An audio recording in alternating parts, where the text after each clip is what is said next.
প্ৰথমে আপোনালোকক ধন্যবাদ জনাইছোঁ। কেন্দ্ৰীয় চৰকাৰৰ বিশেষকৈ আমাৰ ভাৰতৰ সন্মানীয় যশস্বী প্ৰধানমন্ত্ৰী শ্ৰীযুত নৰেন্দ্ৰ মোদী ডাঙৰীয়া নেতৃত্বাধীন বিজেপি চৰকাৰে যেনেকৈ গোটেই ভাৰতবৰ্ষত কাম কৰি আছে, দিল্লীতো বহুত উন্নয়নমূলক কাম হৈছে, যাৰ কাৰণে এইবাৰ দিল্লীবাসী আমি সদায় শুনি থাকোঁ দিল্লী দিলৱালে। গতিকে ভাল কাম কৰাৰ কাৰণে আজি আমাৰ ভাৰতীয় জনতা পাৰ্টিৰ ফালে আজি দিল্লীবাসীয়ে মেণ্ডেট দিছে বুলি আমি ইতিমধ্যে সংবাদ মাধ্যমত দেখিবলৈ পাইছোঁ। কংগ্ৰেছৰ কথা কি হ'ব, কংগ্ৰেছত কিমানকে আসন পাইছে আপোনালোকে দেখাই গৈছে। গতিকে কংগ্ৰেছৰ কথা বাদ দিয়ক।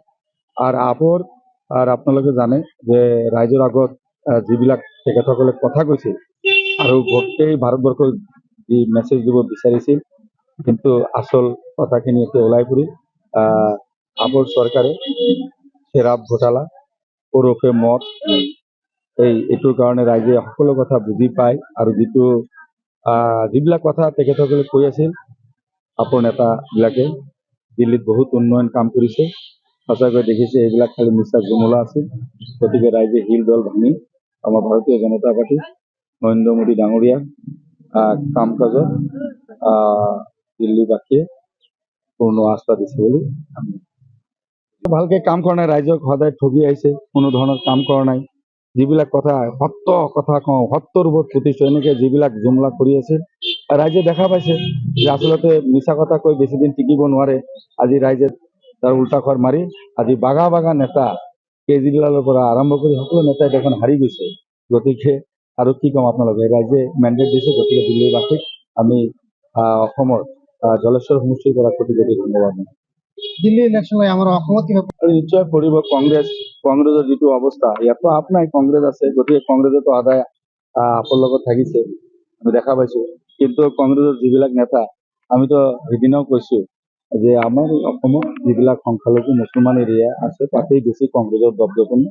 আৰু ইডিঅ'প আছিল, ইডিঅ'প অলপ কমিছে, কিন্তু কংগ্ৰেছৰ এইবাৰ এইবিলাক মাইনৰিটি এৰিয়াতো নাই। কাৰণ সকলো ৰাইজ বুজি পাইছে, কাৰণ আমাৰ অসমৰ সৰ্বকালৰ সৰ্বশ্ৰেষ্ঠ ধৰ্মদক্ষ জনতাৰ জননেতা আমাৰ সকলো শ্ৰদ্ধাৰ মাননীয় মুখ্যমন্ত্ৰী ডক্টৰ হিমন্ত বিশ্ব ডাঙৰীয়া নেতৃত্বাধীন বিজেপি চৰকাৰে অসমৰ সকলো জাতি জনগোষ্ঠীক সামৰি শদিয়াৰ পৰা ধুবুৰীলৈকে কাম কৰি আছে। গতিকে মুছলমান ৰাইজখিনিয়ে এতিয়া বিজেপিৰ লগত আছে। আপোনালোকে দেখাই পাইছে, নিৰ্বাচন 26ত আহিব দিয়ক, হ'ব শিল দল ভাঙি মুছলমান মানুহখিনি বিজেপি দলক বা উন্নয়নমুখী চৰকাৰক ভোট দিব। কাৰণ ইতিমধ্যে তাৰ প্ৰমাণ সামগ্ৰীবাসীয়ে দেখাই দিছে।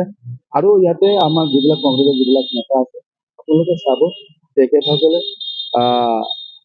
এইবাৰ 15টা চিট পাব পাৰে কংগ্ৰেছে মুছলমান এৰিয়াত।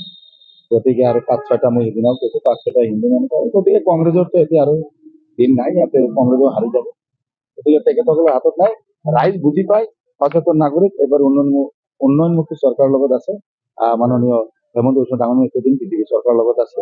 আৰু আমাৰ মাননীয় নৱনিযুক্ত সভাপতি দিলীপ শইকীয়া ডাঙৰীয়াই সবল নেতৃত্বত আৰু বিজেপি শক্তিশালী হ'ব। চাব, এইবিলাক ঠাইত কংগ্ৰেছ আৰু বিৰোধী দল ধূলিসাৎ হৈ যাব। যিকোনো খবৰৰ বাবে যোগাযোগ কৰক 7099017330 লগতে 7099017110 নম্বৰত।